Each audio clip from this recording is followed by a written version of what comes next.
म्हणून बायकोची इच्छा नाहीये आणि नवरा जबरदस्तीने मैथून करतोय, त्यामुळे बऱ्याच वेळा इमोशनल इम्बॅलन्स होतो आणि त्या बाईचे हार्मोन्स सिक्रीट होत नाही आणि त्याच्यामुळे रागाराग चालू होतो किंवा त्यातनं कंबरदुखीला सुरुवात होते इमोशनमुळे. तरुण मुलं जे डेडलिफ्ट मारतात ते तर बऱ्याच मणका विकृतीसाठी किंवा स्लिप डिस्कसाठी कारणीभूत आहे. शरीरातले आपण जेवढ्या काही हालचाली करतोय, पुढे वाकणे, उजवीकडे वाकणे, डावीकडे वाकणे किंवा कोणतीही मुवमेंट करण्यासाठी न्यूक्लियस पल्पसचा वापर आपल्या शरीरामध्ये होतो. ते जेव्हा कमी होतं, क्विक सडन ऑफ एका सेकंदामध्ये 3 मुवमेंट जर केल्या गेल्या तर गादी फाटून बाहेर येते.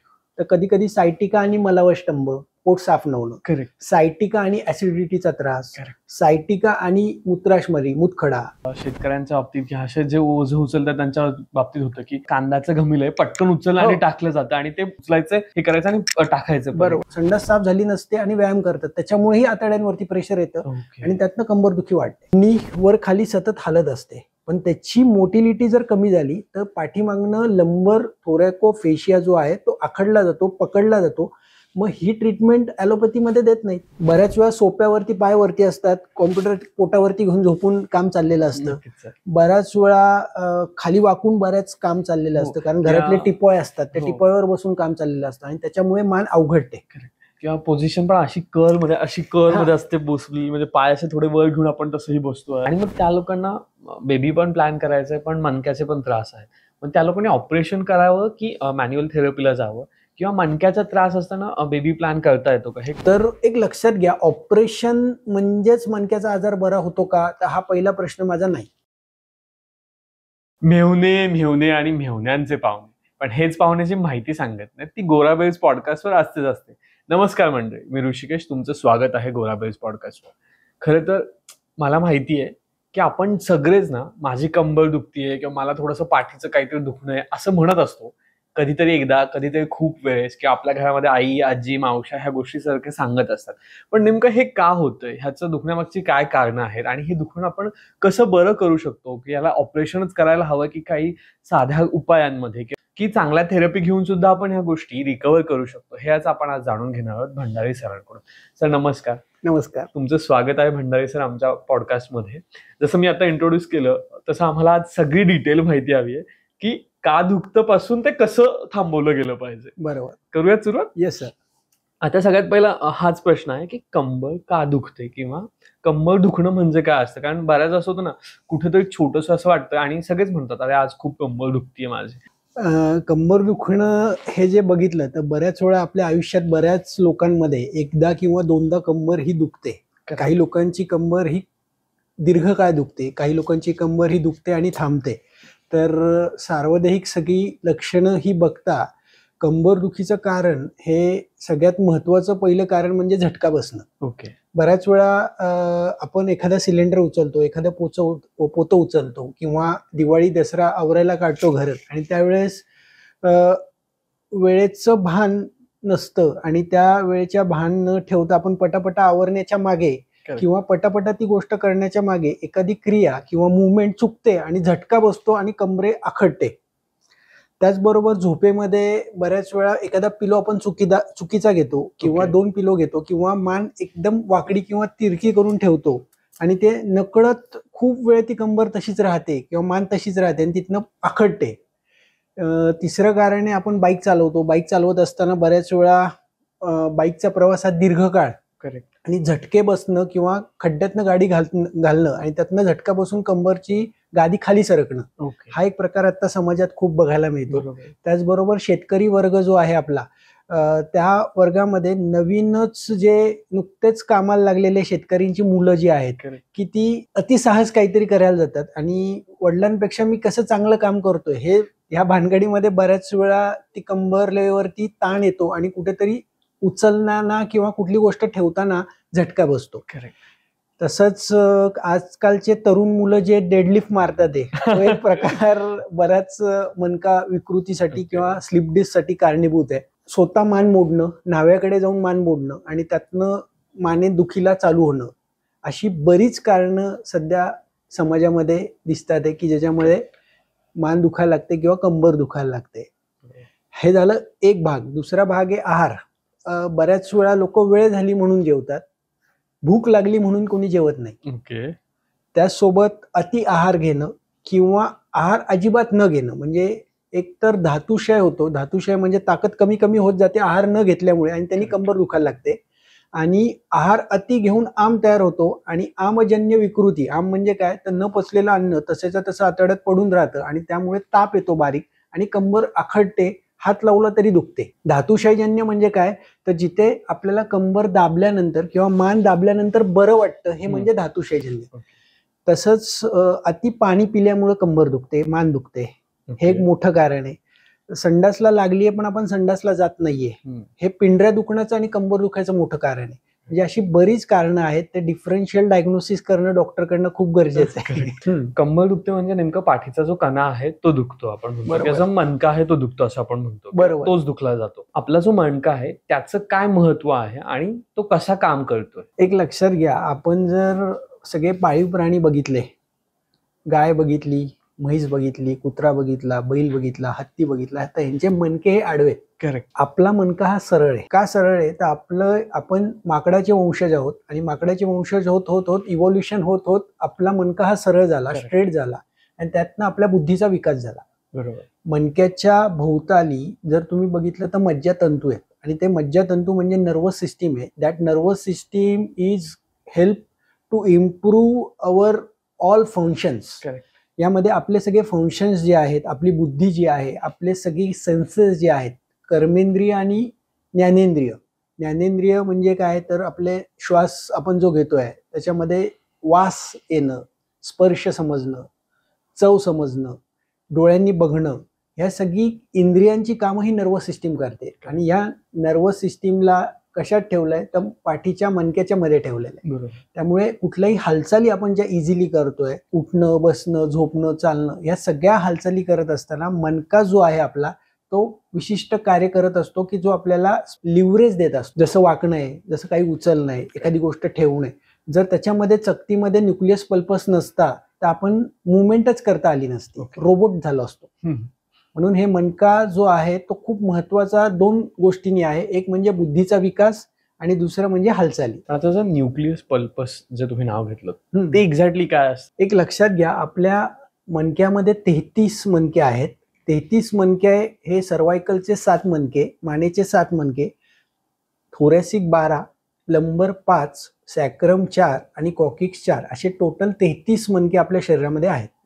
तर प्रत्येक मणक्याच्या मध्ये एक पाण्याची गादी आहे. ओके. आणि त्या गादीच्या मध्यभागी हे पिवळ्या रंगाचं जे दिसतंय that is the nucleus pulposus. Okay. Nucleus pulposus हे 80% भाग हा जेली सारखं काम करतो आणि 20% भाग त्याच्यामध्ये पाणी आहे. आणि त्याच्या भोवताली ॲन्युलस फायबर आहे ज्याच्यामध्ये 80% पाणी आहे. हा न्यूक्लियस पल्पस आपल्या सगळ्या हालचाली करण्यासाठी, शरीरातल्या आपण जेवढ्या काही हालचाली करतोय, पुढे वाकणे, उजवीकडे वाकणे, डावीकडे वाकणे किंवा कोणतीही मुवमेंट करण्यासाठी न्यूक्लियस पल्पसचा वापर आपल्या शरीरामध्ये होतो. आणि हे जर स्ट्रक्चर कमी झालं, न्यूक्लियस पल्पस हा बाहेर आला, तर पहिल्या डिग्रीमध्ये पेशंटला दुखायला लागतं. जसं की इथे दिसते बघा, लाल रंगाचं हे बाहेर आलेलं आहे. ओके. का हे बाहेर येण्याचं कारण आहे 2 मणक्यातलं अंतर कमी होतं आणि ते पाणी कमी होतं. ओके. अँड दॅट न्यूक्लियस पल्पस जेव्हा बाहेर येतो तेव्हा पेशंटला दुखायला लागतं आणि सायटिकाचा त्रास हा चालू होतो. म्हणून न्यूक्लियस पल्पस योग्य प्रमाणात असणं हे खूप गरजेचं आहे. आणि त्याचबरोबर ते पाणी जर व्यवस्थित असेल, आपण रात्री झोपल्यानंतर सगळे आपले व्हर्टेब्रल सेगमेंट हे परत रिअलाइन होतात. ओके. ऑटोमॅटिक. कारण त्यावेळेस 2 मणक्यातलं अंतर वाढतं आपण झोपल्यामुळे. आपण दिवसभर उभे आहोत, ग्रॅव्हिटी खाली जाते, 2 मणक्यातलं अंतर हे कमी होत जातं. निसर्गतः हे देवानी झोपणं त्यासाठी पण महत्वाचं आहे. जे लोक झोपत नाहीयेत त्यांच्यामध्ये न्यूक्लियस पल्पसचं प्रमाण हे कमी होत जातं. आता जसं तुम्ही झोपण्यावर आलात तर त्याच्याबद्दल मला एक क्विक क्वेश्चन विचारायचं सर, की झोपताना पण बघा ना, आपण आजकाल सरळ झोपत नाहीयेत किंवा थोडंसं बेंड होऊन झोपतायत, एका अंगावर झोपलं जात आहे आणि त्या लोकांना ना असं जाणवतं की कुठेतरी कंबरमध्ये किंवा मणक्यामध्ये थोडंसं पेन आहे, मग ते उशी घेतायत मागे झोपताना किंवा लोड असतो तो मागे लावतायत. बरोबर. आणि हे का जाणवतंय? मग या लोकांनी काय केलं पाहिजे? एक लक्षात घ्या, पाठीवर झोपतो तो योगी, असं एक संस्कृतमध्ये श्लोक आहे. पाठीवर झोपतो तो योगी, डाव्या कुशीवर झोपतो तो निरोगी, उजव्या कुशीवर झोपतो तो रोगी आणि पोटावर झोपतो तो भोगी. तर नेहमी पाठीवरती झोपावं. पाठीवरती झोपल्यानंतर काय होतं, आपले सगळे सेगमेंट्स जे आहेत, व्हर्टेब्रल सेगमेंटचा जो एस कर्व आहे तो एक तर पहिला नॉर्मल राहतो. यामध्ये बऱ्याच वेळा पाठीवर झोपताना बऱ्याच लोकांना प्रश्न पडतो, आता उशी घ्यायची का नाही घ्यायची. तर उशी ही तुमच्या 4 बोटांनी एवढी पाहिजे. प्रत्येकाची 4 बोटाची हाईट वेगळी आहे. करेक्ट. तर आता मग सध्या मेमरी फोमच्या उशीज मिळतात मार्केटमध्ये, की ज्या तुमच्या मानेच्या वजनानुसार खालीवर जातात. करेक्ट. त्याचबरोबर कापसाची उशी वापरणार असाल तर कापसाची उशी दर 2 ते 3 वर्षांनी त्यात कापूस भरून घ्यावा. लोक नाही तर 10-10, 12-12 वर्ष एकच उशी वापरतात. तो कापूस खाली जातो आणि मान ही खड्ड्यात जाते आणि खड्ड्यात गेल्यामुळे मानेचा कव नष्ट होतो. त्याला म्हणतात लॉस ऑफ लॉर्डोसिस, कव नष्ट होणे. त्याचबरोबर गादी जी आहे ती तुमची शक्यतो मेमरी फोम किंवा 4 mm ते 6 mm पर्यंतची तुमची गादी असावी आणि झोपताना नेहमी पाठीवर किंवा डाव्या कुशीवर झोपावं. डाव्या कुशीवर झोपत असताना दोन्ही गुडघे हे थोडे दुमडले पाहिजेत. असं नाही की पूर्ण तुम्ही एकच तर डाव्या कुशीवर पूर्ण झोपायचे, पाय स्ट्रेट हवेत, असं काही नाहीये. डाव्या कुशीवर झोपत असाल तर पाय थोडेसे दुमडा, जेणेकरून चयापचय क्रियेला वेळ मिळतो, इंटेस्टाईनच्या मोबिलिटीज वाढतात. उजव्या कुशीवर माणूस झोपला, सगळं प्रेशर पोटावरती येतं आणि त्यामुळे अन्न पचनाला बाधा येते आणि त्याचबरोबर इंटेस्टाईनच्या मुवमेंट व्हायला बाधा येते. आपण शहरी भागापेक्षा खेडे भागामध्ये जाऊयात. तिकडे जनरली ना असं म्हणतात की मनका सरकलाय किंवा मनक्याची गादी काळी पडली आहे. मग तो एक काय प्रकार आहे? जेव्हा 2 मणक्यांमधलं अंतर कमी होतं, जसं मी आता तुम्हाला हे दाखवलं, 2 मणक्यातलं अंतर जे आहे ते जेव्हा कमी होतं तेव्हा गादी ही उजव्या साईडनी किंवा डाव्या साईडनी बाहेर पडते. ओके. अख्खी अख्खी म्हणजे कसं, जेवढा झटका बसेल तेवढ्या प्रमाणात. समजा 10% झटका बसलाय तर 10% ऑफ न्यूक्लियस पल्पस कम आउटसाइड. 20% झटका बसलाय तर तेवढे गादी, म्हणजे ह्याच्या 5 ग्रेडेशन्स आहेत. 5 ग्रेड, कारण ह्याच्या भोवताली लॉन्जिट्युडनल लिगामेंट्स आहेत. करेक्ट. दॅट लॉन्जिट्युडनल लिगामेंट्स आणि व्हाईट ड्युरा मॅटर आहे की जे गादीला बाहेर पडून देत नाही. करेक्ट. पण जर झटका जोरात बसला, क्विक सडन ऑफ एका सेकंदामध्ये 3 मुवमेंट जर केल्या गेल्या तर गादी फाटून बाहेर येते. ओके. आणि गादी फाटून बाहेर आल्यानंतर तुम्ही बघितलं तर हे बघा, हा सेकंड टप्प्यामध्ये ही गादी बाहेर आली आणि ही थर्ड टप्प्यामध्ये गादी जी आहे ती या पद्धतीने इथनं बाहेर येते आणि ती बाहेर आल्यानंतर पहिल्या टप्प्यामध्ये पेशंटला पेन खूप असतं. 24 तास ते 72 तास पेन असतं. त्याच्यामध्ये पेशंटला बसता येत नाही, उठता येत नाही. पेशंट अक्षरशः म्हणजे रोबोटिक सारखा असा उठतो. ओके. आणि रोबोटिक सारखा म्हणजे एकदम कडक पकडून ठेवल्यासारखं, स्पाझम असतो पूर्ण. मग त्या काळामध्ये पेशंटनी 4-5 दिवस जर रेस्ट केली तर ती गादी ऑटोमॅटिक आत जाते. ओके. एक लक्षात घ्या, मी तुम्हाला जे मगाशी म्हटलं, न्यूक्लियस पल्पसच्या बाजूला अॅन्युलस फायबर आहे. अॅन्युलस फायबरचंच काम आहे की आतमध्ये गाडीला ओढून घेणं. ओके. गादी ऑटोमॅटिक आत जाते. पहिल्या स्टेजमध्ये जर कमी झटका बसलाय, दुखापत कमी झालेली आहे तर गादी पूर्ण आत जाते. पण गादी ही अॅन्युलस फायबरच्या टोकावरती जर आली, शेवटच्या टप्प्यामध्ये आली, तर बऱ्याच पेशंटमध्ये सकाळी उठल्या उठल्या कंबर आखडते. ओके. आणि तो पेशंट स्वतःहून सांगतो की माझी कंबर सकाळी आखडली, मला दिवसभर काही त्रास होत नाही. ओके. पण रोज सकाळी उठलो मी की माझी कंबर अर्धा तास आखडते. इथे ही डोक्याची घंटा चालू होते. ओके. म्हणजे तो पॉइंट आहे की तुम्ही डॉक्टरकडे गेलंच पाहिजे. त्याच्या पुढे जर गादी बाहेर आली, अजून थोडा झटका जोरात बसलेला आहे, पटकन ट्विस्टिंग करून काहीतरी उचललंय, वाकलोय आणि झटका बसलाय, तर गादी अजून बाहेर येते आणि ती गादी 2 टप्प्यात त्या स्टेजमध्ये बाहेर येते. एक तर लॅटरल बाजूनी बाहेर येते, सेंट्रोलो लॅटरली आणि सेंटरो पोस्टेरियरली. सेंटरो म्हणजे मधल्या बाजूने उजव्या साईडने किंवा डाव्या साईडने बाहेर येते. उजव्या साईडने बाहेर आले तर उजव्या साईडच्या पायाला मुंग्या येतात. डाव्या साईडनी बाहेर आली तर डाव्या साईडला मुंग्या येतील. ह्या मुंग्या येत असताना त्या मुंग्या जर मधनं गादी बाहेर आली तर कधी मुंग्या येतात, कधी येत नाही. ओके. आणि तीच जर सेंट्रो पोस्टेरियरली आली तर कंटिन्युअस 24/7 मुंग्या असतात. आणि याचं पण टिपिकल आहे, म्हणजे L3, L4 मधनं गादी जर बाहेर आली तर पेशंटच्या फक्त मांडीला मुंग्या येतात, मांडी दुखते. L4, L5 मधनं गादी बाहेर आली तर फक्त पिंडरीचा 1/3 पार्ट दुखतो आणि तिथे मुंग्या येतात. L5, S1 मधनं पिंडरीची मागची बाजू आणि S1, S2 मधनं पिंडरीची मागच्या बाजूला फक्त मुंग्या येतात. L5 आणि L किंवा S1, S2 हे नेमकं काय आहे? पाठीमागे जर तुम्ही बघितलं, मणक्याच्या शेवटच्या टप्प्यामध्ये लंबरचे 5 वर्टेब्रे आहेत आणि मॅक्झिमम लोकांची डिस्क L5, S1 मधनच बाहेर येते खूप, कारण तिथे मोबिलिटी जास्त आहे. आज आपण वागतोय किंवा कुठलीही मुवमेंट करताना तुम्ही जे वागताय ते वाकण्याचं काम L4, L5, L5, S1 मधनं आहे. ओके. मग त्याला जास्त मोबिलिटी आहे, तर तिथनं गादी बाहेर यायचा प्रकारही तेवढाच जास्त आहे. Correct. तुम्ही L3 L4 ला बघितलं तर तेवढी मुवमेंट नाहीये. Correct. L2 L1 ला कमी आहे आणि थोरॅसिकला त्याच्यापेक्षा कमी. सर्वायकल C7 आज मानेची जी हालचाल आपण करतोय बघा तुम्ही, हिथनं आपण मानेसारखं एवढं नाही हलवत. थोरॅसिकचा मधला जो पाठीचा कणा आहे तो त्याला एक विशिष्ट मुवमेंट आहे, रिस्ट्रिक्टेड मुवमेंट. पण मान बघा आपण उजवीकडे, डावीकडे, वर, खाली ही जी हलवतोय ती C6 C7 मुळे जास्त हलवतोय. मग तिथनं गादी बाहेर यायचा चान्सेस हे जास्त आहेत. मग ह्याचमध्ये जेव्हा गादी बाहेर येते, मी तुम्हाला म्हटलं की सेकंड स्टेजमध्ये मॉर्निंग स्टिफनेस, थर्ड स्टेजमध्ये मुंग्या कधीतरी, फोर्थ स्टेजमध्ये पेशंटचा पाय हा बधीर व्हायला लागतो. आणि पेशंट तिथे गाफील राहतात, डॉक्टरकडे जात नाही कारण तिथे पेन नसतं, मुंग्या नसतात, बधीरता आहे फक्त मला दुसरं काही होत नाही. 5व्या स्टेजमध्ये पाय डायरेक्ट फुटड्रॉप होतो, जिथं पायातली चप्पल निसटते आणि पायातली बोटं जी आहेत ही जी वरती येतात ती वरतीच बोटं येत नाही, बोटही हलत नाही. मग पेशंट डॉक्टरकडे जातो, ऑपरेशनचा सल्ला दिला जातो. मग असंच वेगवेगळे प्रयोग पेशंट लोक करतात आणि मग बऱ्याच वेळा फुटड्रॉप जो आहे ऑपरेशन करूनही बरा होत नाही, असं बऱ्याच वेळा मला बघायला मिळालंय. मग सायटिका जो प्रकार आहे आता जो नवीन येतो तो यामध्येच मोडतो की सायटिकामध्ये अजून काही वेगळ्या गोष्टी ऍड ऑन असतात? सायटिका म्हणजे काय तर सायटिक नर्व पिंचिंग. सायटिक नर्व ही L4 L5 S1 S2 मधनं गेलेली नर्व आहे. ती जेव्हा पिंच होते, ती जेव्हा अडकते त्याला म्हणायचं सायटिका. तिचं दुखणं जे आहे ते पाठीच्या कण्यापासून, मेरुदंडापासून ते डायरेक्ट पायाच्या बोटांपर्यंत पाय दुखणं, जड वाटणं, बधीर वाटणं, मुंग्या येणं, 2 पावलंही चालू न शकणं, 50 पावलं 100 पावलांच्या पुढे चालता न येणं, ही वेगवेगळी लक्षणं वेगवेगळ्या पेशंटमध्ये दिसतात. आणि सायटिका बरोबरच बऱ्याच वेळा 3-4 आजारही पेशंटमध्ये दिसतात. म्हणजे एक लक्षात घ्या, नुसतं सायटिका म्हणून पेशंट येत नाही, तर कधी कधी सायटिका आणि मलावष्टंभ, पोट साफ न होणं, सायटिका आणि ऍसिडिटीचा त्रास, सायटिका आणि मूत्राशमरी, मूतखडा, सायटिका आणि कधी कधी ट्युमर्स असतात, सायटिका आणि कॅन्सरचे काही पेशंट्स असतात. म्हणजे वेगवेगळे खूप प्रकार त्याच्यामध्ये आहेत.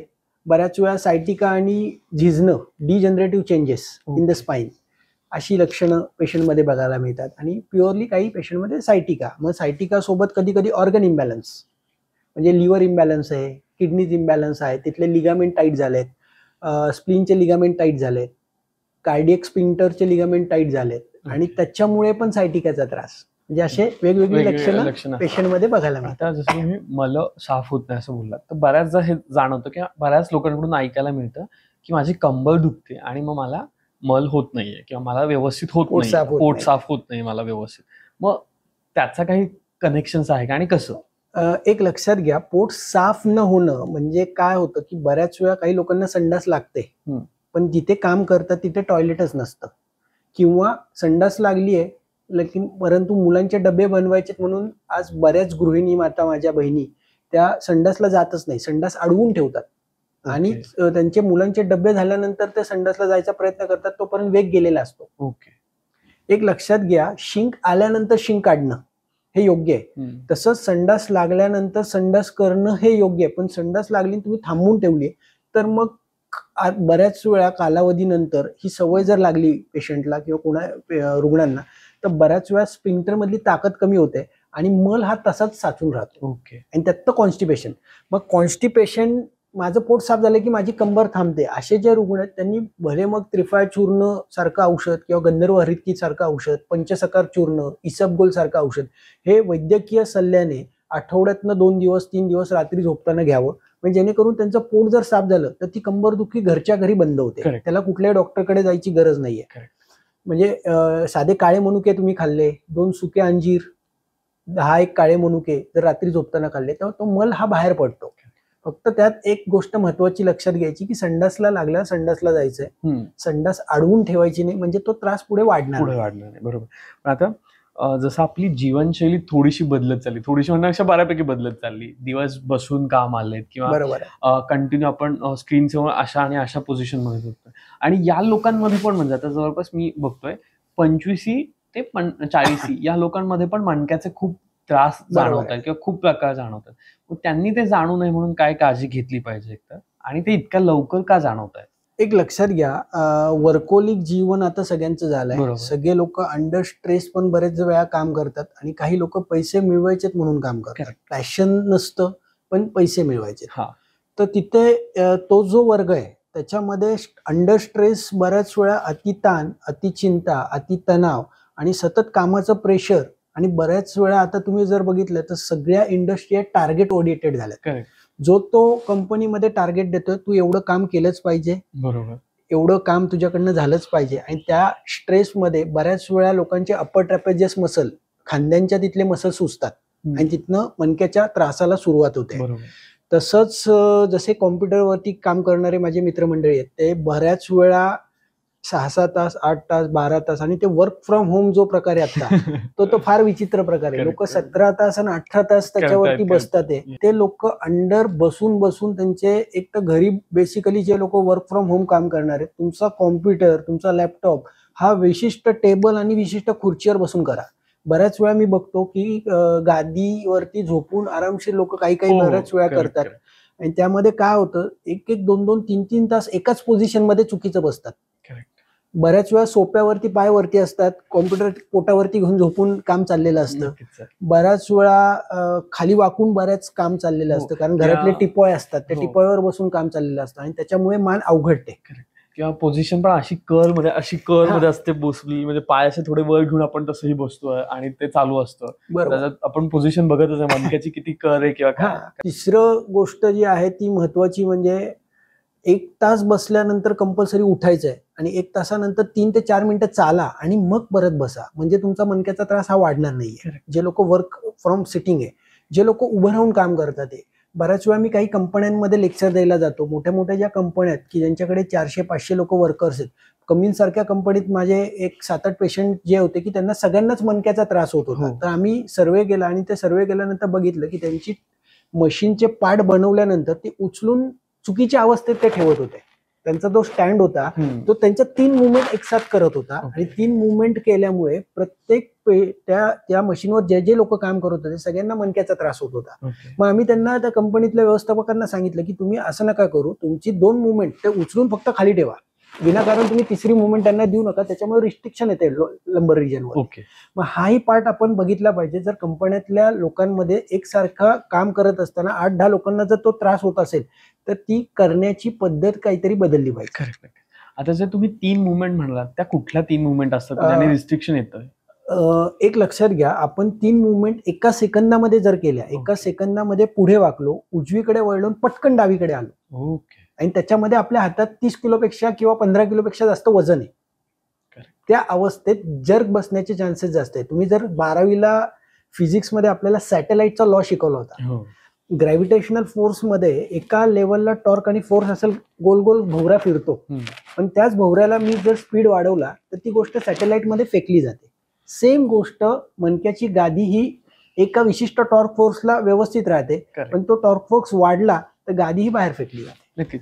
मला वाटतं हे बऱ्याच शेतकऱ्यांच्या बाबतीत किंवा असे जे ओझं उचलतात त्यांच्या बाबतीत होतं की कांद्याचं घमिल आहे, पटकन उचललं आणि टाकलं जातं आणि ते तितकं कळत नाही की किती सेकंदात झालंय, काय झालंय, आणि ती मुवमेंट तशीच असते ना, उचलायचंय, हे करायचं आणि टाकायचं. बरोबर. नक्कीच. पण आता हे सगळं होऊ नये म्हणून मणक्याची काही बेसिक काळजी तुम्ही घेतली पाहिजे का, की जेणेकरून ह्या सगळ्या गोष्टी टाळता येतील? या गोष्टीचा विचार सर्वांनी केला पाहिजे. पहिली गोष्ट, आपण कोणतीही मुवमेंट करत असताना सकाळी उठल्यापासून झोपेपर्यंत आपण किमान 500 ते 600 हालचाली करतो. करेक्ट. दात घासणं असो, गादीवरनं उठणं असो, नाश्त्याला बसणं, परत ऑफिसमध्ये बसणं, प्रवास, त्यानंतर आपण घरी येतो. तर ह्या सगळ्या हालचाली करत असताना कॉन्शियसनेस जर आपण मनामध्ये आणला, प्रत्येक मुवमेंट करताना आपण जागृती थोडी ठेवली पाहिजे, म्हणजे मणक्याचे आजार हे वाढणार नाही. हा पहिला सगळ्यात consciousness is the first thing. Second part जो आहे तो 1 तासापेक्षा एका जागेवरती बसायचं नाहीये. तुम्ही जर ट्रॅव्हलिंग विमानाने किंवा रेल्वेने करणार आहात तर मधल्या पॅसेजमध्ये 1 तासानंतर 2-3 मिनिटं चालायचं आहे, म्हणजे त्रास वाढणार नाही. तिसरी गोष्ट म्हणजे व्यायाम. आता व्यायाम कसा करावा, किती करावा, त्याची प्रकृती काय हे समजून व्यायाम केला पाहिजे. आज माझी मैत्रीण किंवा माझा मित्र 108 सूर्यनमस्कार मारतोय म्हणून मी 110 मारायला जाणं हे चुकीचं आहे. माझी वात प्रकृती आहे, तर तुम्ही तुमच्या प्रकृतीनुसार व्यायाम करा आणि तुम्हाला सोसल एवढा करा. ऍडव्हेंचरस काही करायला जायचं नाही. अतिसाहस हे आयुर्वेदाने पहिलीच गोष्ट सांगितली आहे, तो प्रज्ञापराध आहे. प्रज्ञापराध म्हणजे काय, तर चुका. आपण जी चूक करतोय त्या चुकामुळे झालेले आजार. करेक्ट. तर व्यायाम करत असताना तुम्ही सूर्यनमस्कारांनी सुरुवात करा. आठवड्यातले 3 दिवस सूर्यनमस्कार करा. 3 दिवस सूर्यनमस्कार करत असताना 30 सेकंड टू 1 मिनिट एका आसन स्थितीमध्ये एका पोझिशनमध्ये थांबलं पाहिजे. आज लोक पॉवर योगा करतात. पॉवर योगा म्हणजे फास्ट सूर्यनमस्कार मानणं हे अत्यंत चुकीचं आहे. एक लक्षात घ्या, आज आपण सूर्यनमस्कारची जी प्रत्येक आसन स्थिती आहे, पोझिशन आहे, त्या आसन स्थितीमध्ये जर आपण थांबलो तर आपले हार्मोन सिक्रेट होणार आहेत. करेक्ट. पहिल्या आसन स्थितीमध्ये तुमचा नमस्कार आहे, तुम्ही कार्डियक स्पिंक्टर पाशी थांबवून स्ट्रेच करताय. सेकंड नमस्कारामध्ये उत्तानासन, उत्तानासनामध्ये तुम्ही लिव्हर, स्प्लीन चे लिगामेंट रिलीज होऊन तिथले हार्मोन्स रिलीज होतात. थर्ड पोझिशनला तुम्ही जेव्हा पाय पुढे घेताय आणि वरती बघताय त्यावेळेस तुमचे इंटरनल डिओडिनम आणि स्टमकचा भाग तुमचा लिगामेंट रिलीज करतो. तर सगळ्या पोझिशन्स ज्या सूर्यनमस्कार मधल्या आहेत त्या करत असताना प्रत्येक पोझिशनला थांबणं आणि ती मुवमेंट वाढवणं, वक्रता वाढवणं किंवा फ्लेक्शन एक्सटेन्शन वाढवणं हे तिथं गरजेचं आहे. असं नाही की पटापटा केलं ते वाटतं मग मनाला मी व्यायाम केले. आता व्यायाम आठवलं, जसं तुम्ही मगाशी पण म्हणालात की जिम मध्ये गेल्यानंतर आपण जे करतो डेडलिफ्ट किंवा दुसऱ्या गोष्टी त्याने पण मणक्याचे आजार वाढतात. पण डेडलिफ्ट करताना मग कुठली काळजी घेतली पाहिजे? एकतर का जिम केल्यामुळे जास्त मणक्याचे आजार वाढतात असे जाणवतं तुम्हाला? एक लक्षात घ्या, प्रत्येकाचं वजन वेगळं आहे, प्रत्येकाची क्षमता वेगळी आहे आणि प्रत्येक व्यक्ती सापेक्ष व्यायाम प्रकार हे वेगवेगळे. नक्कीच. बऱ्याच वेळा काय होतं की काही जणांमध्ये दिसायला एकदम माणूस तब्येतीने मोठा दिसतो पण तो सुजलेला असतो आणि त्याचे आतमधले बोन्स हे डिजनरेटिव्ह म्हणजे झिजलेले असतात.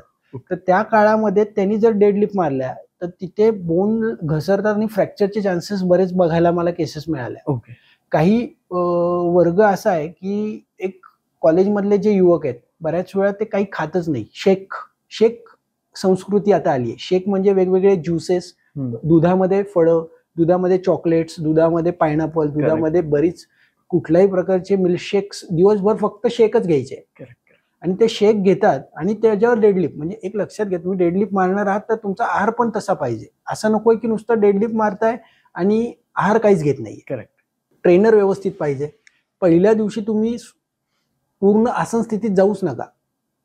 तुम्ही पहिल्या दिवशी पहिल्या 2 गोष्टी तिथं आणा, त्याच्यानंतर पुढच्या 1 आठवड्यानंतर 3ऱ्या स्टेजमध्ये या, त्याच्या पुढच्या आठवड्यानंतर 4थ्या स्टेजला.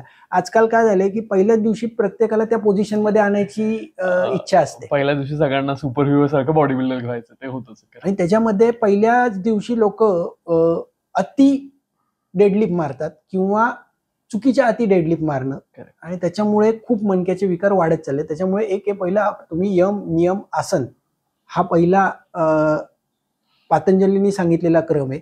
तर पहिला यम म्हणजे बाबा आपली दिनचर्या कशी असावी, आपली ऋतुचर्या कशी असावी, आपलं वागणं सदवृत्त पालन कसं असावं. नियम आपण स्वतःला काही डिसिप्लिन लावून घेतले पाहिजे की मी रोज सकाळी उठल्यानंतर मी बाबा पहिलं दात घासेल, ब्राह्मी मुहूर्त सकाळी उठेल, संडासला जाईल, त्याच्यानंतर व्यायाम प्रकार करेल. आज लोक संडास साफ झाली नसते आणि व्यायाम करतात, त्याच्यामुळेही आतड्यांवरती प्रेशर येतं आणि त्यातनं कंबरदुखी वाढते. त्यातूनही त्रास होतो कंबरदुखी. बरोबर. पण आता हे सगळं आपण जेव्हा बोलतोय त्यावेळेस पाठीचा जो कणा आहे किंवा मणका आहे त्याचे कुठले स्पेसिफिक आजार आहेत जे तुम्हाला प्रामुख्याने जाणवतात? की जसं आता मी जसं म्हणलं की स्लिप डिस्क आहे किंवा सायटिक आहे, पण याच्या व्यतिरिक्त अजून कुठले आजार आहेत का आणि ते जाणवतात आपल्याला की प्रामुख्याने लोकांमध्ये दिसत आहेत? आता प्रामुख्याने डिस्क बल्ज हा बराच रुग्णांमध्ये दिसतो. डिस्क बल्ज म्हणजे गादी फाटून बाहेर येणं. त्याचबरोबर स्कोलिओसिस म्हणजे मणका वाकडा होणं. मणका वाकडा का होतो तर गादी जेव्हा बाहेर येते, अॅक्यूट कंडिशन असेल, ट्रॉमा असेल, किंवा ट्रॉमा म्हणजे एक लक्षात घ्या नेहमी ट्रॉमा म्हणजे पडणं किंवा ऍक्सिडेंट होणं नाही. आमच्या भाषेमध्ये मेडिकल लँग्वेजमध्ये ट्रॉमा म्हणजे झटका बसणं. झटका बसणं आणि कमरेच्या मणक्यावरती गादी बाहेर आल्यामुळे मणका तिरका होणं. बऱ्याच वेळा मणका उजवीकडे जातो, डावीकडे जातो किंवा कॉन्केव्ह कर्व निर्माण होतो, सी शेप मणका होतो. हे जे आहे ते बऱ्याच वेळा बऱ्याच रुग्णांमध्ये दिसतं. त्याचबरोबर गादी बाहेरून नस चोकअप होणं, ज्याला आता मराठी भाषेत नस चोकअप झाली बाबा, गादी सरकली असं म्हणतात. त्याच्यामध्ये सायटिक नर्व जी आहे ती पिंच होते किंवा सॅक्रल प्लेक्सेस, लंबर प्लेक्सेसचे नर्व जे आहेत ते पूर्ण गुठळ्या तिथे होतात, लिम्फ नोडच्या गाठी तयार होतात आणि त्यातनं काही लोकांना त्रास होतो. काही लोकांमध्ये मसल इम्बॅलन्स असतात. गादी सगळी नॉर्मल आहे, बोन नॉर्मल आहेत, पण मसलचं शॉर्टनिंग गेलं बिकॉज ऑफ पेल्विस जो आहे, right ilium, left ilium, sacrum, tailbone, माकडहाड, ते माकडहाडीचे दोन्ही राईट इलियम आणि लेफ्ट इलियम जो आहे तो बऱ्याच वेळा कधी कधी उजवा इलियम पुढे जातो, डावा इलियम मागे जातो. तो पेल्विस जो आहे तो उजवीकडे शिफ्ट होतो, डावीकडे शिफ्ट होतो. त्याच्यामुळे पण पाठदुखीचा त्रास बऱ्याच लोकांना असतो. त्याचबरोबर मानेचा मणका हल्ला आणि त्यामुळे पण पाठदुखी असते. म्हणजे C1 C2 मिसअलाइन झाले त्यामुळे ते दुखणं खाली कमरेकडे जातं. कंबर हलते, ते दुखणं कधी कधी मानेकडे जातं. हे डायग्नोज करणं डॉक्टरनी गरजेचं आहे अकॉर्डिंग टू पेशंट. त्याचबरोबर सायटिका, तुम्ही जसं मगाशी म्हटलात की सायटिकाचा आजार हा समाजात आता दिवसेंदिवस प्रचंड वाढत चाललाय बिकॉज ऑफ लोक व्यायामच करत नाहीये. आज लोकांना व्यायाम सांगितलं तर लोक म्हणतात गोळ्या द्या. नक्कीच. लोकांना पेन किलर्स हवेत, लोकांना क्विक बरं हवंय. क्विक बरं, एक लक्षात घ्या, क्विक कुठलीच गोष्ट होत नाही. झाडं लावल्यानंतर फळ येण्यासाठी तुम्हाला थांबावंच लागतं. असं नाहीये की तुम्ही आज झाड लावलं आणि उद्या मँगो आले. करेक्ट, नाही होत, तसं होत नाही. तुम्हाला तुमच्या प्रकृतीसाठी, तुमच्या पुढच्या आयुष्यासाठी व्यायाम करणं हे खूप गरजेचं आहे. आणि व्यायामात मग तुम्ही वेगवेगळ्या प्रकारचे व्यायाम करा. कधी स्टँडिंग उभं राहून व्यायाम, कधी झोपून व्यायाम, कधी पोटावरचे, कधी पाठीवरचे, वेगवेगळ्या आसन स्थितीमध्ये कमीत कमी 7 ते 8 आसन स्थिती रोजची 5 मिनिटापर्यंत, 3 ते 5 मिनिटापर्यंत आसन स्थितीत थांबणं.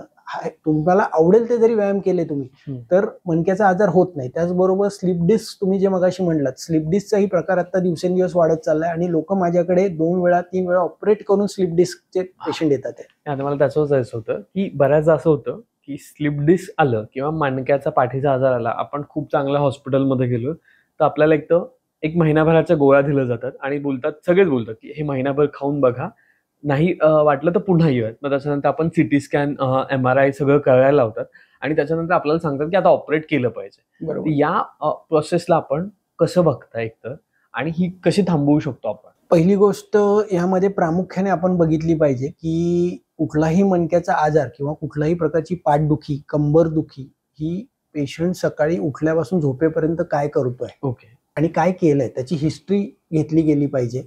आणि त्यासोबत त्याचा एक्सरे बघणं. एक्सरे आणि MRI ह्या दोन्ही गोष्टी वेगळ्या आहेत. बऱ्याच वेळा लोकांना वाटतं की मी MRI केलेला आहे आणि काय एक्सरे परत करायचा आहे, हा प्रश्न बऱ्याच रुग्णांचा आमच्याकडे दवाखान्यात येतो.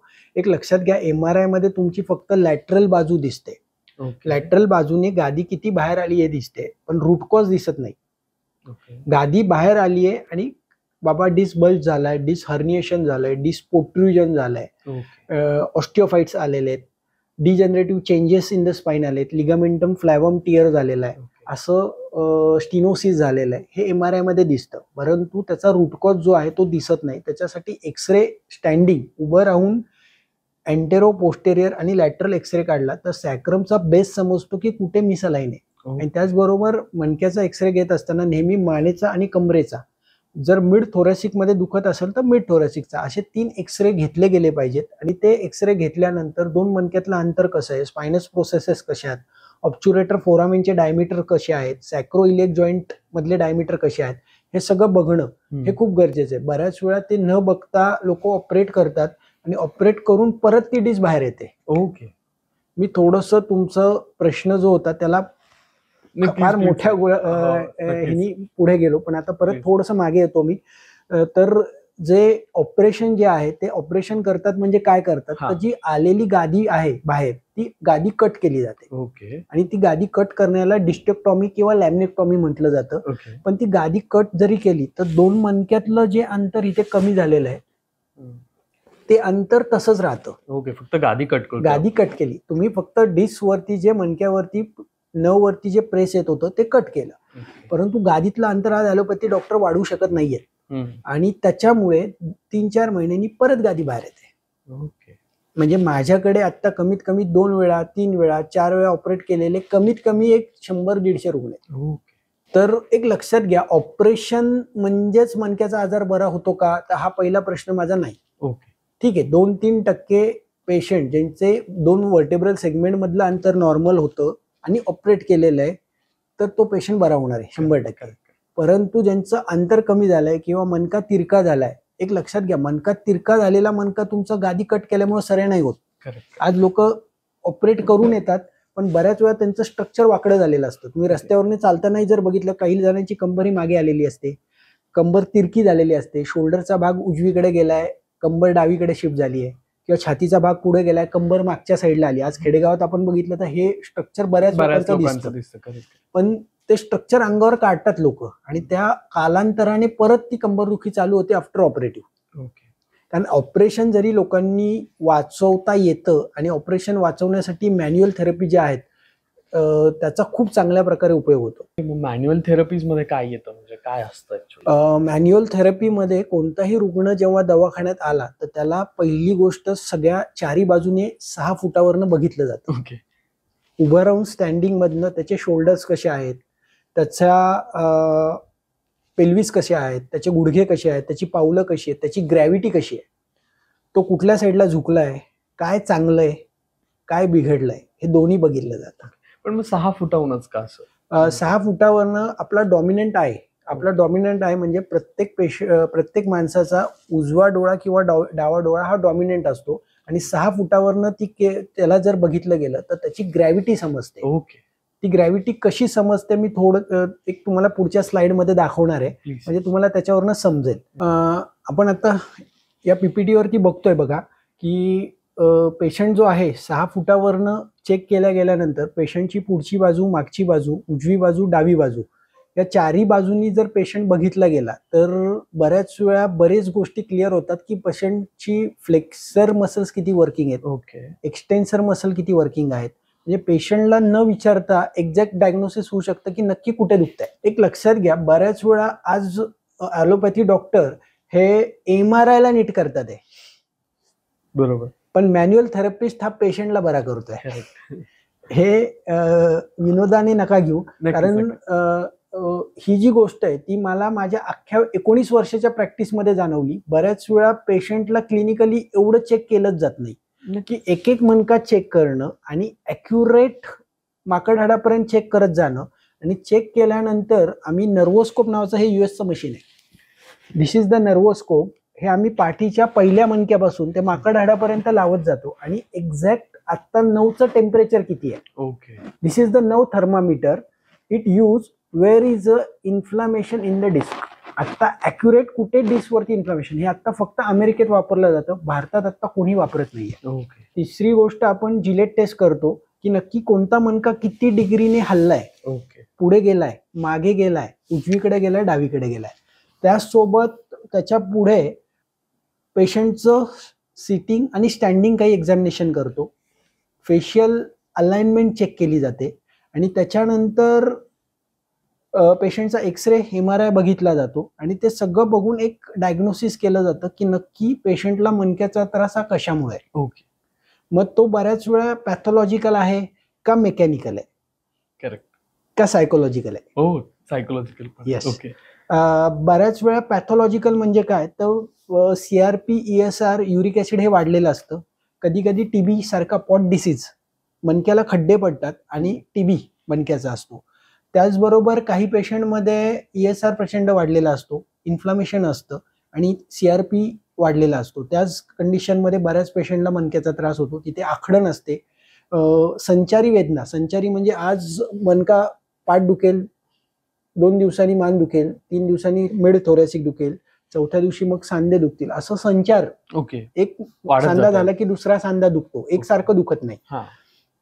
तिसरी गोष्ट जी आहे ती मेकॅनिकल पेन, म्हणजे डिस्क इन्फ्लाम होणं किंवा डिस्क वर बाहेर येणं, चकती बाहेर येऊन नसा दबल्या जाणं. त्या केसेसमध्ये माझी मास्टरी आहे, जिथं ज्यांच्या MRI मध्ये disc herniation, protrusion, stenosis, L4, L5, C6, C7, C7, T1 disc herniation आहे. या केसेसमध्ये आतापर्यंत आम्हाला खूप चांगला रिझल्ट मला मिळाला, आणि त्याची माझी मास्टरी आहे. तर त्या गाद्या ज्या बाहेर आलेल्या आहेत त्या परत रिअलाइन करण्याचं काम मी करतो. त्याच्यामध्ये 7 महिने ट्रीटमेंट चालते, 7 ते 9 महिने, आणि त्यामध्ये महिन्यातनं 1 दिवस पेशंटला बोलवलं जातं, आणि साधारण 3-3.5 तासाची ट्रीटमेंट दिली जाते. एका वेळेस कंटिन्युअस 3 तासाची ट्रीटमेंट चालते. त्याच्यामध्ये 16 ते 17 प्रकारच्या ट्रीटमेंट दिल्या जातात, आणि ह्या सगळ्या आम्ही इंटिग्रेट केल्यात. एक लक्षात घ्या, काय होतं की आयुर्वेदाची खासियत आहे हेतुलिंग औषध. हेतू म्हणजे काय, तर आजार कशामुळे झाला? कशामुळे झाला किंवा हे root काय ओळखण्याचं त्याचं. हा कारण. आणि दुसरी गोष्ट, सार्वदैहिक सगळ्या आजाराची मला माहिती असल्यामुळे हा आजार मणक्याचा बरोबर इतर कुठले आजार याला कारणीभूत आहे Correct. हे ओळखणं खूप पटकन लक्षात येतं. त्यानुसार पेशंटला काही एक्सरसाइज पॅटर्न देतात येतात. एक लक्षात घ्या, बऱ्याच वेळा ताकद कमी झालेली असते, पेशंट स्वतःहून सांगत नाही. एक लक्षात घ्या, पेशंट नेहमी सिम्पटम सांगतो हा की मला हे दुखतंय, हा करेक्ट. परंतु ते दुखण्याचं कारण बऱ्याच वेळा तुमची ताकद कमी होणं हे पण असू शकतं, नक्कीच. बऱ्याच वेळा तुमचा मल साफ न होणं हे पण असू शकतं, नक्कीच. बऱ्याच वेळा तुमचं अन्नपचन क्रिया करत असताना सारकिट्ट विभाजन म्हणजे मलभाग तयार होणं, किट्ट भाग तयार होणं आणि तो किट्ट बाहेर पडत नाहीये, Correct. मल बाहेर पडत नाहीये, तो अडकून बसतो सिकम मध्ये, हे पेशंट नाही सांगू शकत, Correct. हे नाडीतनं समजतं. ओके. त्याचबरोबर पित्त वाढलंय, कठीण ताप आलेला आहे, बारीक ताप येणार आहे, अंग दुखणार आहे, ही जे सगळे सिम्पटम्स आहेत हे नाडीतनं समजल्यामुळे आपल्याला त्या प्रकारचा डाएट, त्या प्रकारची आयुर्वेदिक औषधं पेशंटला देता येतात.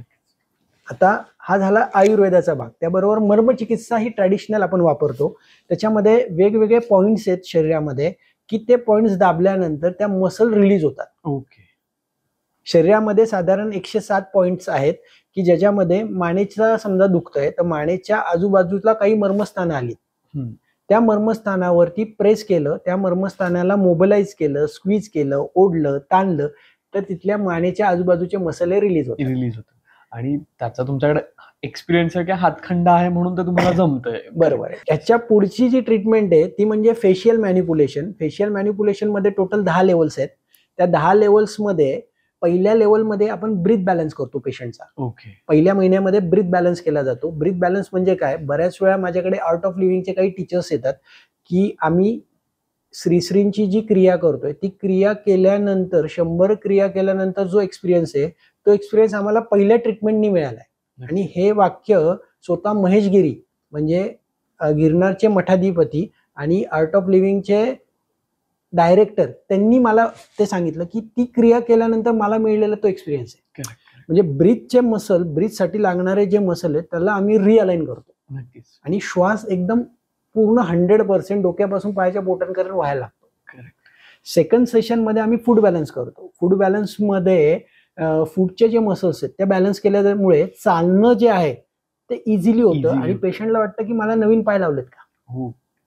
आणि त्याच्यामुळे पेल्विस बॅलन्स होतो. एक लक्षात घ्या, तुमचा फूड जर तिरका केला आणि तुम्ही चालून बघा what happen in your spine. थोडंसं प्रेशर येतंय, वाकडं तिकडे वाटतंय किंवा नाही जमत आहे. येस. कम्फर्ट नाही येतो. थर्ड सेशन मध्ये लॅटरल बॉडी बॅलन्स केली जाते. असे 10 लेवल्स मध्ये 10 वेगवेगळ्या लेवलवरती काम केलं जातं. त्याच्यानंतर पुढची ट्रीटमेंट आहे क्रायोप्रॅक्टर. ओके. क्रायोप्रॅक्टर म्हणजे बोन सेटिंग. बोन सेटिंग हाडवैद्य जे पूर्वी भारतामध्ये काम करत होते, आज आपण रामायण महाभारतातही याचे उल्लेख आहेत की मणका ओढून बसवलाय. अश्विनी कुमार यांनी असं पाय मोडला होता आणि तो पाय लोखंडाचा बसवला, असं एक उदाहरण त्याच्यामध्ये आहे. किंवा एखाद्याचा मणका तिरका झालाय त्याला ओढून परत जागेवर बसवला, असे रेफरन्सेस बरेच प्राचीन भारतातही मिळतात. तर हाडवैद्य ही जी संकल्पना आहे ते त्यामध्ये म्हणजे काय, तर जे काही मणके मागे आलेत, पुढे आलेत, उजवीकडे वळालेत त्याला ओढून त्या डायरेक्शन मध्ये परत बसवणं याला क्रायोप्रॅक्टर म्हटलं जातं. ओके. पण मग हे पॉसिबल असतं का किंवा हे कितपत फिजिबल पण असतं? कारण डेफिनेटली आज आपण बोलतो की मेडिसिन इतकं पुढे गेलंय, थोडंसं वास्ट झालंय किंवा नवीन सायंटिस्ट आले, मग याच्यामध्ये हे कितपत योग्य आहे का, ही ट्रीटमेंट कितपत करणं लोकांना हे होतं की आपण म्हणू शकतो लोकांना ते कितपत रुचतंय, पचतंय? एक लक्षात घ्या, मेडिसिनचा रोल हा पॅथॉलॉजिकल आहे. ओके. मेकॅनिकल नाहीये. आज एखाद्याची डिस्क बाहेर आली आहे तर ॲलोपॅथीचे लोक सर्जरी करून ती कट करतात, बट 2 मणक्यातलं अंतर ते नाही वाढवत आहे. करेक्ट. आज ही जी मेकॅनिकची ट्रीटमेंट ही मेकॅनिकनीच होऊ शकते, गोळ्या औषधांनी ती ट्रीटमेंट होणार नाही. एक लक्षात घ्या, का नाही होणार, तर ते 2 मणके तिरके झालेत किंवा सरकलेत किंवा 2 मणक्यातलं अंतर कमी झालं तर गोळ्या औषधांनी ते अंतर कधीच वाढत नाही. पण त्याचसोबत असं होऊ शकतं का, म्हणजे की 2 आमचे मणके आहेत त्यातली गादी पूर्णपणे बाहेर आली आणि ते एकमेकांना घासून मग ते ब्रेक होण्याचे चान्सेस किंवा त्याच्यातलं जे आपण बोलतो की घासून ते झीज होते किंवा असं काय होतंय, असं होऊन पुढे काय अजून आजार होऊ शकतात का मग दुसरे? एक लक्षात घ्या, जेव्हा मणके 2 चकत्या कमी होतात त्यावेळेस ती गादी जेव्हा बाहेर येते त्यावेळेस ती गादी बाहेर येताना 5 ते 6 टप्प्यांमधनं बाहेर येते. ओके. असं नाही होत की पहिल्याच दिवशी गादी पूर्ण बाहेर येते. करेक्ट. नक्कीच. कारण त्याच्या आजूबाजूला लिगामेंटम फ्लॅवम आहे, तो तुटल्याशिवाय, तो फाटल्याशिवाय डिस्क बाहेर पडू नाही शकत. नक्कीच. ती जशी जशी बाहेर येते तसे तसे सिम्पटम वेगवेगळे दिसतात आणि एकदम शेवटच्या टप्प्यात तुम्ही जसं मगाशी म्हटलं तर शेवटच्या टप्प्यात आल्यानंतर पेशंटचा पाय हा लुळा पडतो किंवा लकवा मारतो. ओके. म्हणून पहिल्याच टप्प्यामध्ये ज्यावेळेस पेशंटला मुंग्या चालू होतात किंवा दुखायला लागतं तेव्हाच ती डोक्याची घंटा समजायला पाहिजे की आपल्याला काहीतरी वेगळं होतंय, तर आपण कुठल्या तरी डॉक्टरांकडे जाऊन हा आजार पूर्ण बरा केला पाहिजे. धोक्याची घंटा पायाला मुंग्या येतात म्हणजे जनरली आता मी 1-2 माझे मित्र आहेत त्यांचा बघतोय की एक साइडनी कमरेपासून मांडीपर्यंत थोड्याशा मुंग्या येत आहेत, पण त्या रेग्युलर नसतात, म्हणजे वीकली कधीतरी येत आहेत किंवा सडनली चेअरवरून उठल्यावर येत आहेत किंवा काहीतरी केल्यानंतर हालचाल केल्यानंतर येत आहेत. तो क्रॅम्प वाटतोय त्यांना आणि तो एखादा तास राहतोय आणि नंतर नॉर्मल असतात. मग अशा लोकांनी सुद्धा त्याच्यामध्ये त्या मुंग्यांसोबत जर सकाळी उठल्यानंतर स्टिफनेस असेल, ओके, सकाळी उठल्यानंतर स्टिफनेस आहेत आणि मुंग्या कधीतरी आहेत तर डॉक्टरांकडे दाखवावं. पण फक्त मुंग्या आहेत आणि त्या कधीतरी आहेत किंवा खूप वेळ बसल्यानंतर मुंग्या येतात, तुम्ही खूप वेळ मांडी घालून बसल्यात मुंग्या येतात, ते that is the normal. Correct. पण त्याचबरोबर त्याच पेशंटमध्ये B12 ची कमी आहे का हे एकदा चेक केलं गेलं पाहिजे. बऱ्याच वेळा B12 आणि व्हिटॅमिन डी कमी असतं आणि त्यातनं पण काही लोकांना मुंग्या येतात. धातुशाहीजन्य ताकद कमी झाली मुंग्या येणं. करेक्ट. आणि गादी बाहेर आल्यामुळे मुंग्या येणं हे एक्सरे वरनं डायग्नोस होऊ शकतं की तिथे ट्रीटमेंटची गरज आहे का नाही. पेशंट पहिल्यांदा सगळं करतात, म्हणजे फॉर ऑपरेशन्स आणि हे सगळं करतात, त्याची भीती वाटते कुठेतरी आणि म्हणून या ट्रीटमेंटकडे वळतात. किंवा काही लोकांना जसं मी मगाशी म्हटलं की सायन्स खूप पुढे गेलंय म्हणून या ट्रीटमेंटकडे थोडंसं कमी लक्ष दिलं जातं किंवा थोडंसं वेगळ्या वेनी बघितलं जातं. पण बघायला गेलं तर पहिली एक लक्षात घ्या, तुम्ही सायन्स किती ऍडव्हान्स झालं तरी सायन्सलाही परत अभ्यास करावा लागतो. नक्कीच. आज रोज काहीतरी हाताने सर्जरी करत होते, आज रोबोटिक सर्जरी आल्या. पण एक लक्षात घ्या, मनुष्याचे हात जे आहेत, मॅन्युअल थेरपी ह्या हात वापरून केल्या जाणाऱ्या थेरपी आहेत. ऑपरेशन मध्ये आज यंत्र एंडोस्कोपिक कॅमेरे जातात, ते गादीला बघतात, ते गादीला कट करतात आणि बाहेर येतात, परंतु ते मणक्यातलं अंतर वाढवत नाहीये. आज ऑपरेशन आणि मॅन्युअल थेरपी मधला जर फरक बघायला गेला तर तुम्हाला गादी कट झाल्यामुळे दुखणं 100 पैकी 3 ते 7% किंवा 10% लोकांचं दुखणं कमी होतं. काही लोकांचं 100% कमी होतं, परंतु कालांतराने गादीतलं अंतर जर कमी असेल तर ते परत उद्भवतं, रिऑकरन्स त्याला आहे. दुसरी गोष्ट एक लक्षात घ्या, शस्त्र लावलं, ज्यावेळेस शस्त्र तुम्ही तुमच्या पाठीतनं लावणार आहात, जेव्हा ओपन करणार आहात, तिथल्या आजूबाजूचे मसलची ताकद ही कालांतराने कमी होत जाते, कारण तिथं फाटलंय. एक लक्षात घ्या, तुम्हीच बघा, आपल्या घरातलं एखादा ड्रेस फाटल्यानंतर आपण शिवतो, ती ताकद किती राहते आणि नवीन ड्रेसची ताकद किती राहते. तर बऱ्याच वेळा तिथे गादी कट केल्यामुळे किंवा तिथे आजूबाजूचे मसल्स कट केल्यामुळे, लिगामेंट कट केल्यामुळे बऱ्याच वेळा पेशंटमध्ये बधीरपणा किंवा सतत धरल्यासारखं वाटणं, पकडल्यासारखं वाटणं हे लक्षण दीर्घकालीन राहतं आफ्टर ऑपरेटिव्ह. आणि आफ्टर ऑपरेटिव्ह काही ठिकाणचं पेन तसंच राहतं, ते जात नाही, म्हणजे ड्यू टू ऑपरेशनमुळे आलेलं पेन. म्हणजे ते पेन मला नव्हतं, पण मी ऑपरेशन केलं आणि मला ते पेन आलं. कारण बऱ्याच वेळा कधी कधी स्टिचेस घेताना, शिवताना मसल ओढला जातो आणि त्यातनं पेन चालू होतं. म्हणजे ऑपरेशन सक्सेस झालं परंतु नवीन दुखणं चालू झालं, किंवा ऑपरेशन झालंय परंतु पेन परत रिऑकर आलाय. आणि तिसरी घटना जी मॅन्युअल थेरपी जी आहे, त्या मॅन्युअल थेरपीमध्ये ट्रीटमेंट देताना आपण डोक्यापासून पायापर्यंतच्या सगळ्याच मसल रिअलाइन करत जातो. आपला जो गोल आहे मॅन्युअल थेरपीचा, तो नुसता स्पाइन पुरता मर्यादित नाहीये, तर मानेच्या मणक्या, पहिल्या मणक्यापासून माकड हाडापर्यंत आणि शरीराच्या आजूबाजूच्या सगळे मसल्स, सगळे स्नायू, सगळे लिगामेंट, सगळे ऑर्गन याला रिअलाइन करणं, त्याला परत रिजनरेट करणं, त्याची ताकद वाढवणं आणि त्यांना एका जागेमध्ये आणून त्या टप्प्यांमध्ये बसवणं. लिव्हर आहे, लिव्हरची मुवमेंट खाली वर आतमध्ये, किडनी वर खाली सतत हालत असते, पण त्याची मोटिलिटी जर कमी झाली तर पाठीमागनं लंबर थोरॅकोफेशिया जो आहे तो आखडला जातो, पकडला जातो. मग ही ट्रीटमेंट ॲलोपॅथीमध्ये देत नाहीत. मग मॅन्युअल थेरपीमुळे बऱ्याच वेळा तुमचे ऑर्गन बॅलन्स केले जातात, मसल बॅलन्स केले जातात, ligament, soft tissue, deep tissue हे बॅलन्स केले जातात. योगामुळे तुमचं इमोशनल चेंजेस होतात. बऱ्याच वेळा मला पेशंट सांगतो की मी सर दारू पित होतो, पण माझी दारू तुमच्या योगासनाच्या 3ऱ्या महिन्यापासून सुटली. मी भरपूर प्रमाणात नॉनव्हेज खात होतो, भरपूर प्रमाणात मला राग येत होता, तो राग माझा कमी झाला. मी घरातल्या प्रत्येकांबरोबर राग व्यक्त करत होतो. आज मी अशी स्थिती मी रागवत नाही. आणि हे व्हिडिओज, पेशंटचे रिव्ह्यूज डॉक्टर भंडारी स्पाईन क्लिनिकच्या युट्यूबवर आम्ही टाकलेले आहेत. ज्यांना अधिक अजून अभ्यास करायचा आहे त्यांनी नक्कीच बघा. म्हणजे एक लक्षात घ्या, स्वभाव पण बदलतात. आता आपल्या मराठी म्हणे स्वभाव बदलत नाही, पण स्वभाव बदलतो का, तर तुम्ही एक जागृती निर्माण होते की मी कोण आहे, माझा जन्म या पृथ्वीवरती कशासाठी झाला, तर धर्म अर्थ काम मोक्ष मिळवण्यासाठी. मग धर्म अर्थ काम मोक्ष, धर्म म्हणजे काय, तर माझं वय काय, मी काय विचार करतोय आणि माझं सतत डोक्यामध्ये काय चाललंय, माझ्या वयाच्या अनुसरण आहे का नाही. अर्थ म्हणजे पैसा मिळवणे. मग आम्ही लोकांना सांगतो तुम्ही 7 ते 8 तास काम करा पैशासाठी, परंतु पुढचा वेळ तुमचा फॅमिलीसाठी, थोडा वेळ तुमच्या स्वतःच्या आरोग्यासाठी. करेक्ट, नक्कीच. मग त्याच्या पुढे आलं काम. काम म्हणजे मैथून करणं. मैथून कधी करावं, तर मैथून ज्या वेळेस नवऱ्याला आणि बायकोला दोघांना इच्छा आहे, दोघांना इच्छा झाली आणि मैथून करतात तर त्याचा उपयोग आहे. म्हणून बायकोची इच्छा नाहीये आणि नवरा जबरदस्तीने मैथून करतोय, त्यामुळे बऱ्याच वेळा इमोशनल इम्बॅलन्स होतो आणि त्या बाईचे हार्मोन्स सिक्रीट होत नाही आणि त्याच्यामुळे रागाराग चालू होतो. किंवा त्यातनं कंबरदुखीला सुरुवात होते इमोशनमुळे. बऱ्याच वेळा पुरुषाची इच्छा असते, बाईची इच्छा नसते, बाईची इच्छा असते, पुरुषाची इच्छा नसते. तर दोघांच्या अपेक्षा एकमेकांसोबत बोलल्या गेल्या पाहिजेत. आज ते समाजात होत नाही. बऱ्याच वेळा मी पेशंट बघतो, बऱ्याच वेळा डायबेटिक न्यूरोपॅथी असते, लिंगाची तातडता कमी होते वयाच्या 35ला आणि त्यानंतर त्या स्त्रीमध्ये प्रचंड कामेच्छा असते, तिचं व्यक्त ती करत नाही आणि त्यातनं डिप्रेशनमध्ये जाऊन मानदुखी, कंबरदुखी चालू होते. असे कमीत कमी मी 15-16 रुग्ण मागच्या 3-4 महिन्यात बघितले.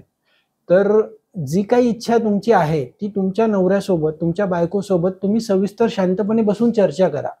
त्याचं उगाच तुम्ही युट्यूबला किंवा गुगलला टाकून बघत बसू नका की त्याचं उत्तर काय. ते उत्तर सुटणार नाहीये.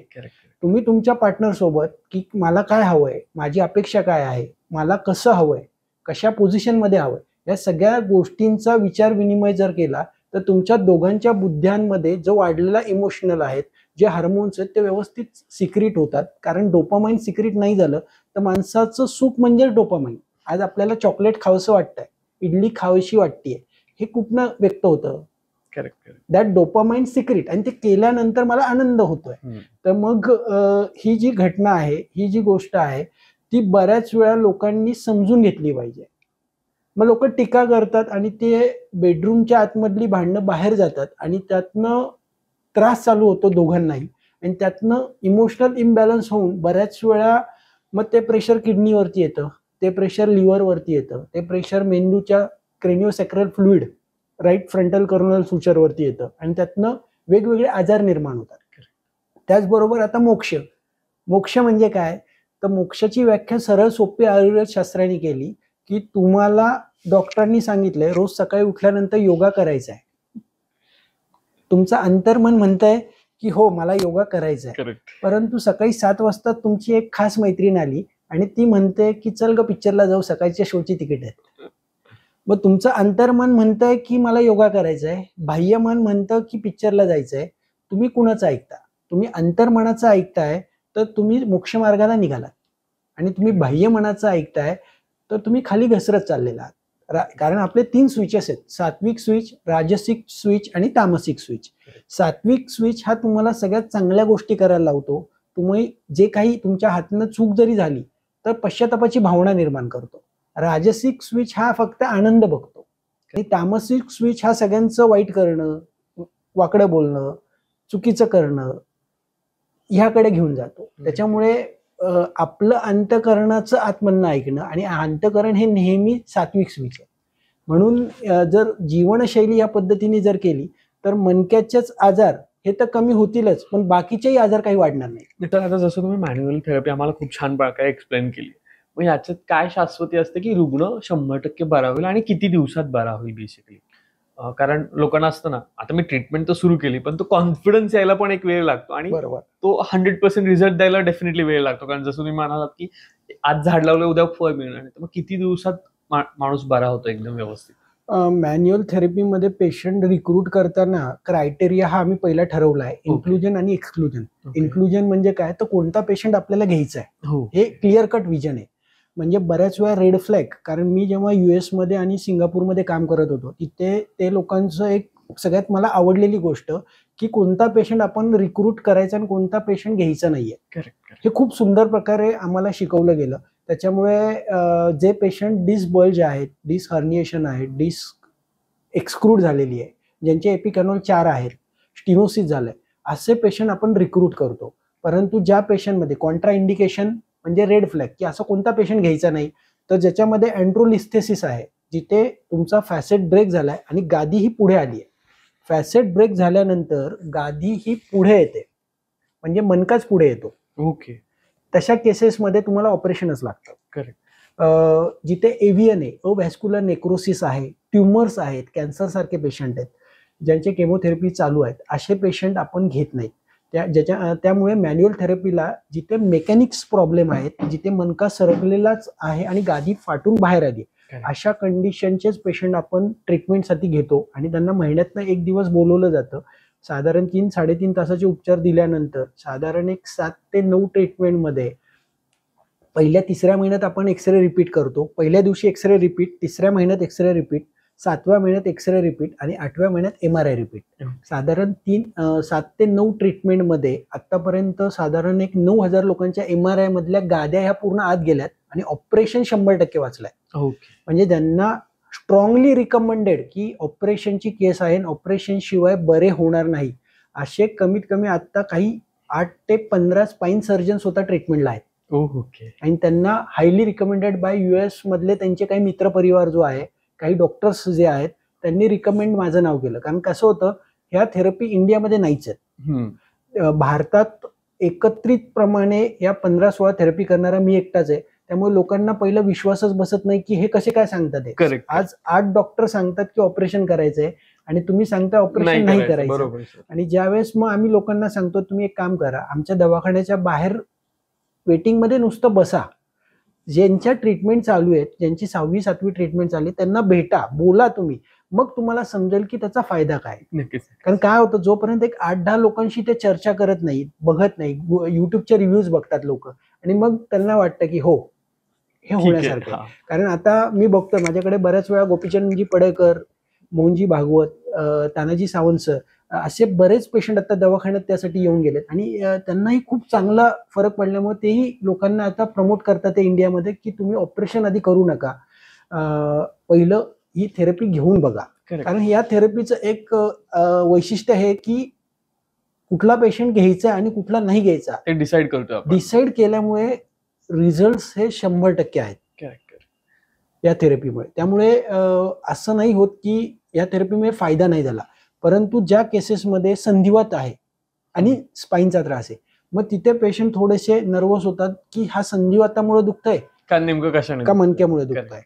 सायकोसोमॅटिक काही पेशंट असतात. सायकोसोमॅटिक म्हणजे काय, तर ज्यांच्यामध्ये सायकोलॉजिकली डिस्टर्बन्स आहे आणि ज्यांची संज्ञाच नष्ट झाली किंवा त्यांना समजतच नाही नक्की पेन आहे का नाहीये, मग ते लोक कन्फ्युज राहतात एन्झायटीमुळे, डिप्रेशनमुळे. मग अशा पेशंटमध्ये थोडी गडबड होते. संधिवाताच्या पेशंटमध्ये थोडीशी गडबड होते की त्यांना ते दुखणं संधिवातामुळे का मणक्यामुळे, पण मणक्याची डिस्क MRI मध्ये आत गेलेली असते, परंतु ESR आणि CRP वाढलेला असतो, त्याच्यामुळे कंबर दुखत असते. मग ते पेशंट आपण शक्यतो त्यांना सांगूनच चालू करतो ट्रीटमेंट की इथे इथे हे कॉन्स आहेत आणि इथे हे होणार नाही हे होणार आहे. मग मॅन्युअल थेरपी या स्पेशली ज्यांना स्पेसिफिक स्पाईन आजार आहे, ज्यांच्या गाद्या बाहेर आल्यात, सायटिका, नस चोकअप झाली, नस दबली गेली, जे तुम्ही मगाशी म्हटले की डिस्क काळी पडली. काळी पडते म्हणजे काय, तर पांढरं लिक्विड जे आहे गादी बाहेर आल्यामुळे काळी गादी बाहेर येते आणि तसे पेशंट पूर्ण बरे होतात. तरी बघायला मिळालंय जे आता एक 30 मध्ये आहेत किंवा एक 28 ते 32 मध्ये आहेत, आफ्टर कोविड त्यांना पण खूप त्रास होतात मणक्याचे, मे बी स्टिरॉइड घेतल्यामुळे असेल किंवा दुसऱ्या कुठल्या गोष्टींमुळे असतील. आणि मग त्या लोकांना बेबी पण प्लॅन करायचं आहे, पण मणक्याचे पण त्रास आहेत. मग त्या लोकांनी ऑपरेशन करावं की मॅन्युअल थेरपीला जावं, किंवा मणक्याचा त्रास असताना बेबी प्लॅन करता येतो का? हे कसं आहे, एकंदरीत कसं आहे हे? खूप चांगला प्रश्न विचारला. आता समाजात असे बरेच पेशंट आहेत की जे after covid due to steroidal drug टेकनमुळे मणक्याचा त्रास त्यांना होतो, किंवा तिथलं लिक्विड जे आहे कमी होतं, किंवा Okay. स्पाझम येतो. तर ऑपरेशन हा पर्याय न बघता एक्सरसाइज, मॅन्युअल थेरपी आणि आनंदी राहणं, या 3 गोष्टी खूप महत्वाच्या आहेत. कारण काय होतं, fear is the most important factor. बऱ्याच वेळा भय जे आहे ते तुम्ही जरी बरे होत असाल तरी तुम्ही हारता. काय होतं, बऱ्याच वेळा लोक फिअर खाली इंटरकोर्स करतात, बेबीचा प्लॅन करतात, आणि त्यातनं उत्पन्न होणारी जी मुलं आहेत ती पुढे जाऊन जर बघितलं तर ती 9 महिने ती महिला किंवा ती स्त्री ही अंडर स्ट्रेसच राहते. करेक्ट. आणि त्यामुळे उत्पन्न होणारी मुलं ही बऱ्याच वेळा डाऊन सिंड्रोम सारखी, किंवा ज्या मुलांना समजत नाहीये, हायपर ऍक्टिव्ह मुलं अशी तयार होऊ शकतात. त्याच्यामुळे मॅन्युअल थेरपी घेणं, आजार बरा करणं, आणि त्यातनं एक्सरे हा नॉर्मल दिसतोय, MRI नॉर्मल दिसतोय, and then start the baby plan. आणि इन मीन व्हाईल जर चुकून राहिलं तर घाबरून जाऊ नका. थोडेसे व्यायाम प्रकार करायचे, मॅन्युअल थेरपी करायचे. अशा काही किमान माझ्याकडे आता एक 8 ते 12 लेडीज चालू आहेत की ज्यांचे 3रा महिना चालू आहे, 5वा महिना चालू आहे, 7व्या महिन्यात काही लोक येतात आहे. तर 100% ते क्लिअर होतं. काही काही सुतिका अवस्था म्हणजे आफ्टर डिलिव्हरी पण लोक माझ्याकडे येतात की 10वा दिवस झाला आणि सिव्हिअर पेन आहे, चालता येत नाहीये, वॉकर घेऊन चालावं लागतंय. हायली रिकमेंडेड मॅन्युअल थेरपीनी हे पूर्ण बरं होतं. ऑपरेशन हा पर्याय नाहीये, एक लक्षात घ्या. ऑपरेशनमुळे तुम्हाला वाटतं की बरं होईल, परंतु रिऑकरन्स हे येतच राहतात. करेक्ट. जसं बालाजी तांब्यांचं पुस्तक आहे त्याच्यामध्ये म्हटलंय त्यांनी, मना करारे प्रसन्न, सर्व सिद्धीचे हे कारण. तर मन जर आपलं प्रसन्न असेल तर आपले आजार तर बरे होणारच आहे, आणि पाठीचा कणा हा तंदुरुस्त होणार आहे. बऱ्याच वेळा काय होतं की माणसं कुढत राहतात आणि घाबरून जातात की मला ऑपरेशन सांगितलंय. मग मला ऑपरेशन सांगितलं म्हटल्यानंतर तिथंच अर्धी एनर्जी पेशंटची खलास झालेली असते. आणि जो तो येऊन भेटतो, नातेवाईक येतात, बिस्किटचा पुडा, शहाळं घेऊन येतात. अगं माझ्या शेजारच्यांचं ऑपरेशन झालं आणि ती आज 3 वर्ष झाली बेडंट आहे. मग तिथे गंभीर परिस्थिती मनाची, मी करू का ऑपरेशन का नको करू. म्हणजे त्यामुळे एक मनाचा पूर्ण खाजीलपणा होतो आणि सतत डिप्रेशन मध्ये जातो. जो तो त्याच्या बहिणीला फोन करतो, मैत्रिणीला फोन करतो, मित्रांना फोन करतो, नातेवाईकांना, जो तो एकच सांगतो, अरे काय खरं नाही तुझं, आता काय खरं नाही. त्यातनं पेशंट घाबरतात. त्यामुळे घाबरून जाऊ नका. एक लक्षात घ्या, तुम्ही योगासनं करणं, आनंदी राहणं आणि योग्य मॅन्युअल थेरपी करणं, यातनं मणक्याचे विकार हे 100 नाही 1,00,000% बरे होतात. खरंच तुमचं खूप खूप धन्यवाद. तुम्ही आलात इथे आणि बऱ्याच अशा मोठ्या नावांची जी भीती होती ना ती घालवलीत. कारण आजकाल असं होतं की सायटिक ऐकलं की लोक घाबरतात, ऑपरेशन्स म्हणतात, किंवा मणक्याचा पाठदुखीचा त्रास म्हटलं की कुठेतरी ती भीती असते मनात की ऑपरेशन करायचंय, किंवा नेमकं एक्झॅक्टली काय होतं हेच कळत नाही. कारण बऱ्याच होतो ना, डॉक्टरांच्या समोर चेअरवर बसलेला असतो, साईडला बाबा किंवा कोणीतरी घरातलं एक माणूस असतं, आणि इतक्या गोष्टी त्या डीपमध्ये बोलल्या जात नाहीत, किंवा इतक्या गोष्टी डॉक्टर हे समजून सांगत नाहीत, कारण त्यांनाही पेशन्स हवे असतात, बाकीच्या गोष्टी बघायच्या असतात. तर तुम्ही इथे आलात आणि आम्हाला त्या गोष्टी खूप डिटेलमध्ये समजून सांगितल्या. त्याचबरोबर जे तुम्ही पिक्चरल रिप्रेझेंटेशनही दाखवलं, त्याच्याने एक आयडिया आली की एक्झॅक्टली घडतंय काय, की माझ्या शरीरामध्ये नेमकं काय होतंय, म्हणजे स्लिप डिस्क म्हणजे काय होतंय, किंवा गादी फाटते म्हणजे नेमकं काय होतंय.